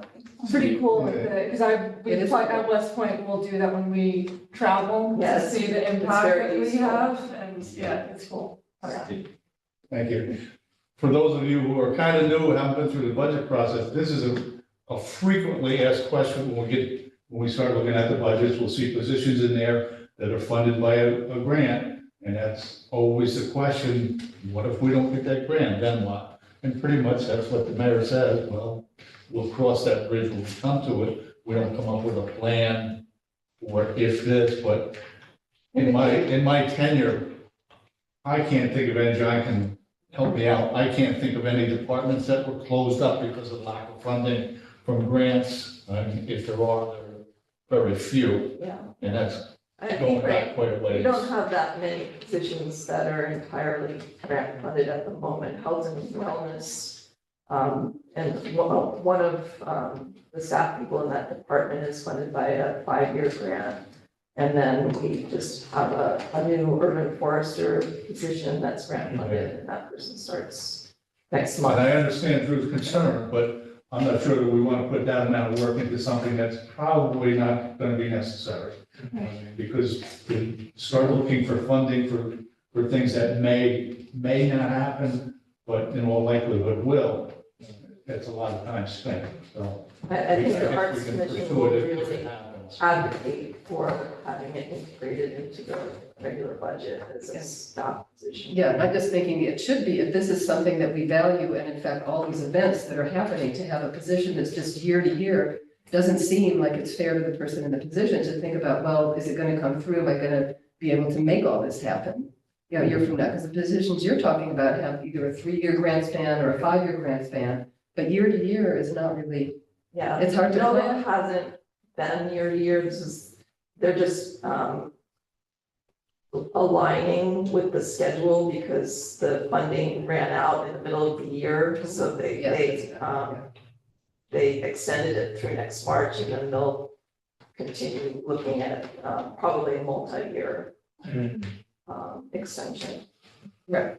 But even so, since this is a position, I think it should be something that the city should think about funding a single staff person sort of to operate a department that we want to keep going on for years and years and years. Well, then they would have to go into civil service. Oh, you're right, then it would be a civil service, but That would be a that's, civil service position. okay, well, that's something they need to And think it would about. also add probably more than 1% to our budget, as well as then taxes would go up. So that's always the issue. The way it is now, it's not affecting taxes. Yeah. And then also, when you think about, because the other department heads aren't CSEA. So, like, there's just a lot to think about, and as Steve said, we're most likely not gonna get to that bridge, so. And there's a lot of things that we can't do. we can't encumber a future leadership. Which is, you know. We'll cross that bridge when we get there, and the bridge probably. We can lay hexes, we can lay hexes and curses, but that's it. Okay, well, thank you. This is, it's been an educational discussion for me, being new and figuring out how do you fund your staff department, how do you fund your departments? Also, I realized relative to that, the Arts and Culture Department, that they just completed the arts policy, and I didn't have it as a separate project, so it didn't land on the completed projects page, so it'll Oh, be it's like completed, yes. number 3 here next time. Okay. But thank you for this report. It's Yes. really great. I And it actually made me realize how hard you work. These are a lot of grants. When your department is like really cooking to do all this, so thank you. There's more funding available right now in the last couple of years under the Biden administration, and we're still looking forward to more. So it's especially, there's a lot to apply for right now, Yes. So more thank you. than it had been. So, okay. Well, and just building over here saying, I would really appreciate the work that you all do. Yes. Because it's been amazing over the last several years under this administration, the way that your department has expanded the number of monies available for what we've been able to provide to the citizens of Kingston without increasing taxes. So you're a really integral part, not just of the specific work that you do, but of the health of our entire budget. So we really appreciate it. Thank Yeah, you. thank you. Thank We're you. really, it's a gratifying department to be in because we can see the tangible results of what the money does, and that's very meaningful. Remember you said that when there's 7 grants due on the same day. There's 2 very Yeah. large ones that just came up, so we're a little stressed. But Yeah. Thank you. All right, thank you. If you have questions, just reach out. Okay. And I will be emailing this to the full council tomorrow. Okay. That's usually how it's distributed, but it's Okay. also on engagement. Oh, okay, thank you. Okay. All right, well, Thank thank you. you very much. All right, then we will move to the CHIPS accounting practices. This item is ministerial in nature. The aim is to memorialize the acceptance of the monies and provide authorization to spend it. So this does not require any approval of projects. It's just to provide for annual acknowledgement of the city's receipt of the money. And it makes clear that this is a grant like any other, and provides paperwork useful for our annual audit. So it's a clarification of procedure that creates a clear paper trail of receipt of the grant and provision of permission to spend it. So it's going to clarify ministerial in nature, something that's important for our accountants, the process of keeping track of the money that goes out. We're not talking here though about in any way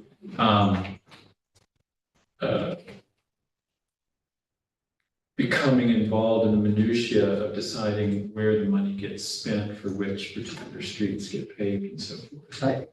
Much as we might like to. I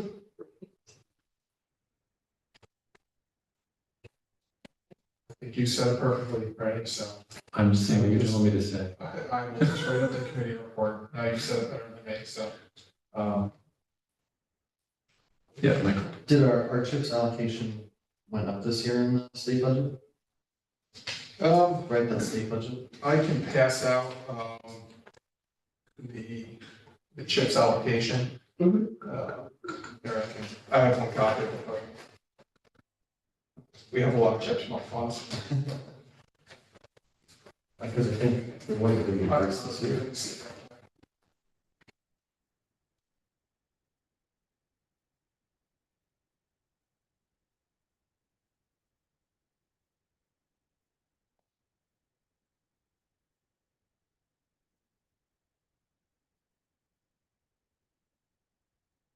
Compare the number, Michael, to last year's number. Okay, it was just curiosity. Yeah.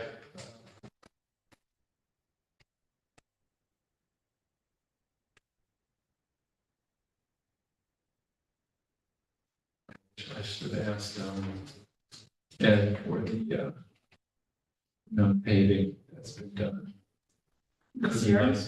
Yeah, in the last couple of years, we've Quite a been lot. increasing exponentially over what had been done in previous administrations. And even more importantly, Ton more last 4 years. yeah, a ton more, but even more importantly, what we've been doing is milling first. Under the previous administrations, they were just slapping down pavement on top of pavement. And so there were several places where the pavement was at the level of the curbs. And so, stormwater was running into people's yards. It was not going into the storm sewers. And that's what happens in some neighborhoods. It happens on my street. I always thought it was just because that's how old the street is. No, a lot of it has to do with that whole. The land, The whole practice. Sometimes because the curbs are settled, there is that, heat and what's going on. So. Don't you have old cobblestone in some spots on your street? On my street, no, but, Main Street, I believe there is still a cobblestone living. Mhm. The like diamond street. All right, so the committee report reads, authorize the expenditure of the city's annual 24-25 CHIPS grant allocating as well as carry forward of prior year allocations.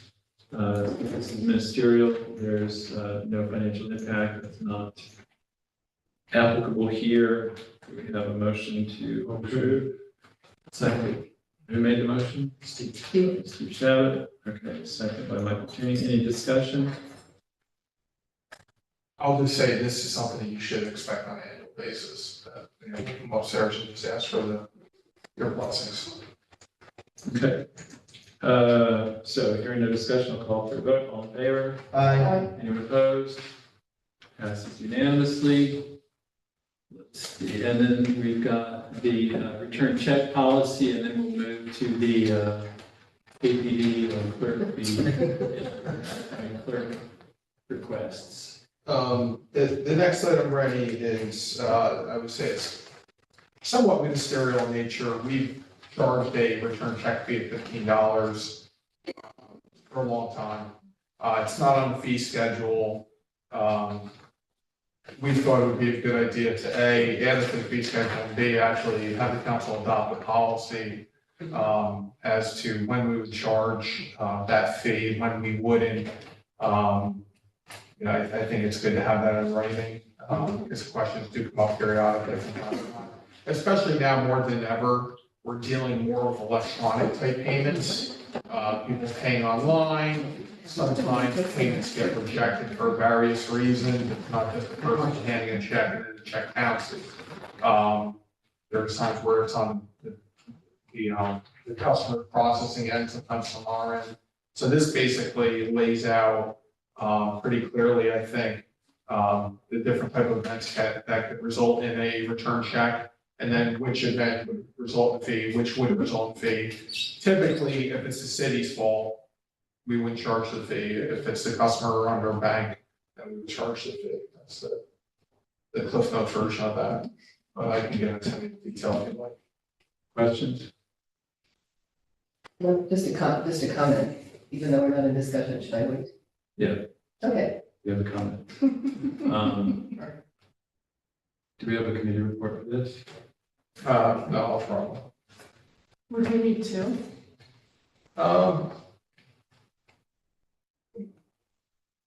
I guess we could. I mean, I'd say we could have them both, but if we want to make sure that they're clearly. Yeah, I think I'd rather do two, if that's Yeah. okay. Sure.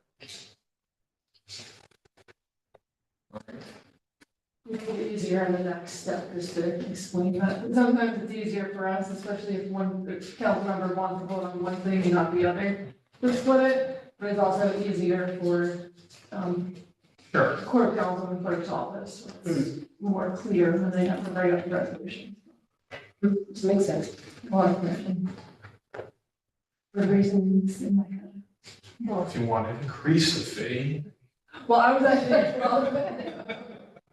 I was gonna ask if $15, I mean, you said it's been there for a long time, there's no reason to increase that, right? I mean, it's just. It doesn't happen a lot. I can't say we get a lot of it. We're not necessarily charged by the bank. But there's staff time involved, there's communicate, like, it's just like every other fee that the city charges, right? Right. However, I would say if we had an excessive number, then potentially we would incur charges. So it's important to have a policy or a fee attached to that. But you're right, at some point, maybe $15 isn't enough of a deterrent, but I'll say this, I don't see a pattern of that. And once someone is charged that fee, we don't accept a check from that person again. Oh. So, they haven't presented a bank check, et cetera, so, I mean, once again, unless it's on, that's the stuff. Being on the fee schedule too, would be something that we go through the fee schedule and approve it every year, Yes. at the end of the year. So everything, so we'll be able to keep our eyes on it. All right, so this committee report reads, adopt the city's return check policy as per attached. Very good. It's in the packet. Oh, it is. Yeah, yeah. It's in the packet. I can see them. All right, we have a motion to approve. Sarah Paskey. Second by Steve Shabbat. Any discussion? I was just gonna make a comment to John that I thought, I read through the policy and it seemed quite fair to me. Thank you. Any other discussion? Hearing no further discussion, I'll call for the vote. All in favor? Aye. Anyone opposed? Passes unanimously. One of the things too, Sarah, I mean, for everyone here, is one of the things that our auditors look at, whether it's internal, external, even rating agencies, they want to see that there's financial policies and procedures in place. So, I mean, this isn't something that necessarily a rating agency would dig in at, but, when we see a need to have something in writing, Yeah. we try to do that, so. Yes. Yep, makes sense. We want something for signature archaeologists.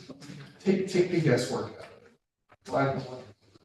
All right, and then the second report reads, add a return check fee of $15 to the city's fee schedule. Motion to approve. Second. Sarah Paskey makes a motion. Steve Shabbat makes a second. Any discussion? Hearing no discussion, I'll call for the vote. All in favor? Aye. Anyone opposed? Passes unanimously.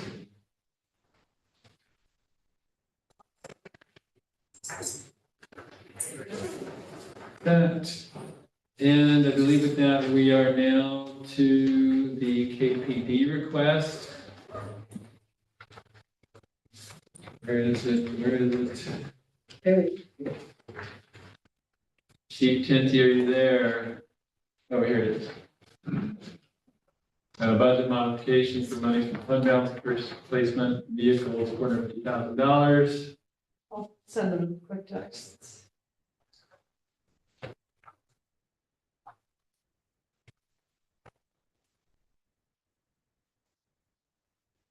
This is right under our side. Yeah, so. Can you hear me? Yeah. There you go. Oh, there we go. I'm sorry about that. I'm trying to do it off my phone. So we're looking at your request here for $450,000 for police vehicles. Yes, thank you. We are looking to replace the detective division vehicles. It's an aging gas fleet. The proposal is to replace them. We estimated the $450,000 will cover that this year. In talking to John Toohey, he mentioned that there may be funds available in the general fund account to use that. We would go all EV. We're in the process of speccing out some charger system that would allow us to charge all the vehicles, not at the same time, but certainly enough to get by. And we're looking at possible, if it looks like they're available through bid, the Chevy Equinox EVs, all EVs. Okay, good. Any questions for the chief? Michael? Are these gonna be marked or unmarked cars? These are for the detective division. They're not patrol vehicles. That's why we can go with a non-police or non-special service vehicle for them. They're not designed for answering calls. They're not for first responder vehicles, but they're more investigative response vehicles that are assigned to the detectives. And so does that have special equipment inside it, or is it just a regular car? So they would, the detectives normally work off of their portable radios, their handheld radios.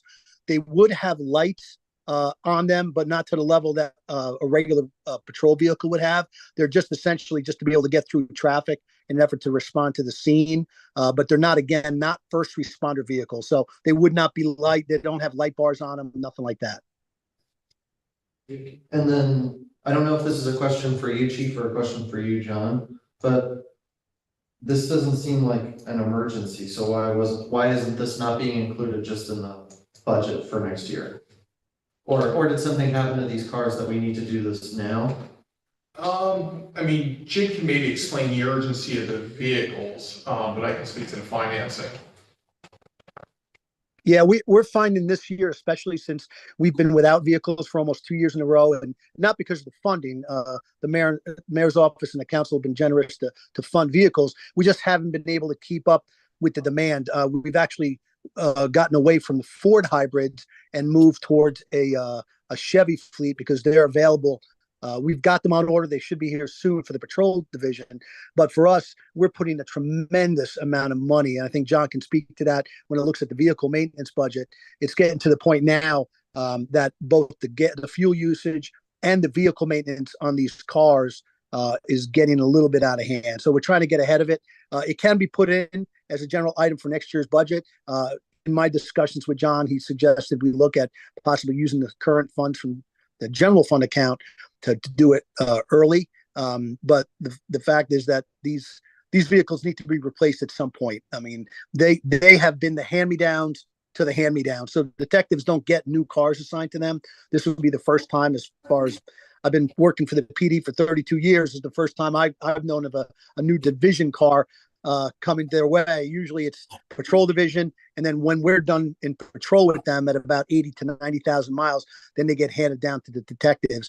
And again, you know, these vehicles have seen quite a bit of use over the patrol year. Thank you. You want to speak to the finance? Well, I mean, sure. Well, first off, if you could add it to next year's budget, but then apparently you're raising taxes 3% just to put the police vehicles in there. But typically, when we look at using fund balance in accordance with the policy of either paying off debt or paying as you go capital, like paying for equipment, vehicles, things of those natures, I look at the assets that have the shortest life. And what I mean by that is we actually have, when we go out and borrow funds to, whether it's, redo a sewer, to renovate a building, to buy a packer for DPW, or to buy a vehicle for KPD, or a vehicle for the building and safety department, every asset that we wish to acquire has a specific useful life of, like, there's a book that we go to, and that's the max, that's what, if we were to borrow for that, that's the time period that we can borrow for. We can't go past that. We can pay it off shorter, we can't go longer. So police vehicles are as short basically as you get. They're a 3-year life. So when we look at pay-as-you-go capital, police vehicles are typically the first thing we look at. A regular vehicle, like a parking vehicle for my office, would be a 5-year asset. Police are 3. So even if we were to bond for it, I'd have to pay in 3 years anyway. So it just kind of makes sense. The cash is there. Why raise taxes if we have the funds available, right? So, but like I said, I think you're going to start seeing these types of requests slow down. I was aware, Chief Tinty and I have talked about this one. I'm aware it's in the works for a couple months here, but it makes sense. So, but like I said, I think, going forward, I think we're, these are the big ticket items that you've been hit with, and we'll have to look at going forward whether or not, each request going forward makes sense with, depending on where we're at financially at the time. Thank you. That's very Sure. Another question. So is there a sort of, I know that you developed a capital plan that we looked at in terms of expenses every year, over the next 3 to 5 to however many years. Are replacement vehicles I'm remembering that they're in there in some of the capital projects that we look at, but again, yeah, so in other words, going forward, so next year or this fall, when we look at the capital plan, There will be more requests. there will be more requests that will be included in there so that we can anticipate that we're gonna have to have these things replaced. Right, and then those, once again, like if there's bonding passed for those requests, you'll see the following year, you may see where I come back and say, we have fund balance. I didn't have to borrow for these. Let's use some fund balance to pay for them. An ideal situation, all these types of vehicles, you build them into the budget. Correct. Right, you build them in, you pay as you go, anything 5 years or less, but, the reality is there's budgetary constraints and there's a cost of doing that. You'd have to, if you put $1 million for equipment vehicles in the budget, you're raising taxes another 5 to 7%. So, but the way the city's done, fortunately, last couple of years, we've hardly had to borrow at all for any vehicles. I mean, most of what we've approved in bonding, we've been able to pay off. I was just finishing up looking at debt service budget for next year. It looks good. I mean, the real stressor on our budget is going to be Pete Stadium. I mean, that's the big ticket item, but, most of the ongoing equipment vehicle needs, we pretty much have it level right now in terms of the impact on debt service and the impact on the budget. But, when you get into large infrastructure projects, there's only so much you can do with that. Right, so again, what you're saying is that you feel that we have enough in fund balance to go ahead and do this without. Yeah, I'm comfortable with this one, and like I said, I think after this, I want to, me personally, short of like a smaller request, I want to see where, things start to level out or shake out for 24 and see where we're at. Yeah, we're still at the top end though of our. We're over the 20%. I mean, it's too early to know definitively, but, I'm hoping that we bring that number down a little bit this year. It's not too far, right? So, and that's what we're trying to manage. But, when I look at the expenditures, most of the departments are staying within budget. Some are a little tighter than normal. We certainly have some revenues that exceed budget. There's that one-time state payment that's in my report that's over budget. Our interest revenue in my report's going to land way over budget. Sales tax will be over budget. So, that'll help offset some of these draws from fund balance. I'm just hoping that, it comes in close, right? So, we just got our fund balance down a little bit. So, but once again, I'll keep you posted. Okay. This is back to the chief really quick. You said that these could roll out soon, so we're not gonna be waiting on these cars for like a year or 18 months? 3 years. No, I'm told that the Equinoxes, that's why they were chosen. Right now, they've rolled out the new series, the new year. We're working to find vendors that have them on the lot and ready to roll. Like I said, for us, it's the implementation of the electrical charging system that we want to make sure is in place. They're not the hybrids or plug-in hybrids. These are full EVs. So currently we only have one charger designed for the SRO car. We want to make sure we have at least 4 up in the detective vision area that we can cycle through. They have a mileage range of about 300 miles on a full charge. And we believe that we can actually, that'll be beneficial to the detectives. Thank you. Any other questions? Hearing no more questions, I'll call for the motion. Steve Shavit. Second. Second by Sarah Cassidy. Any discussion? Further discussion? Hearing no discussion, I'll call for a vote. All in favor? Aye. I'm sorry. Anyone opposed? The report reads budget modification for monies from fund balance to purchase replacement police vehicles. See attached $450,000. And should there also be the estimated down here, John? Estimated financial impact will be the 450,000. Yeah.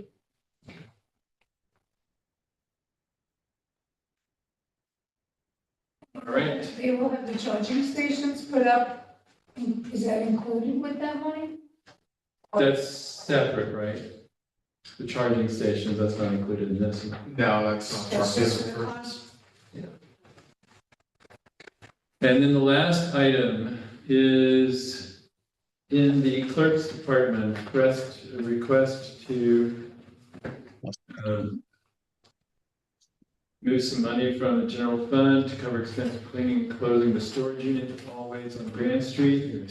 Alyssa, are you speaking to this, or Kwame, or? I think so. Can you hear me? Yeah. I knew you were on. Can you hear me? Yes. Yes. So this is You keep muting and then unmuting. okay. There I am. Stay put, right there. Okay. That's I'm gonna blame that on the chief of police who keeps pushing a button over I'm here. sorry about that, and thank you for the finance committee's approval. He's trying to take my time. So this is actually part 2 of a request that I was in front of you a few months ago. If you recall, we did we had hired a consultant to go over to our storage unit at Always Moving. They had to document exactly what the contents were. And so that process has been done. And now we have found a company who is gave us the lowest price to go in to empty and discard of all the content. So that's what this transfer is. Any questions?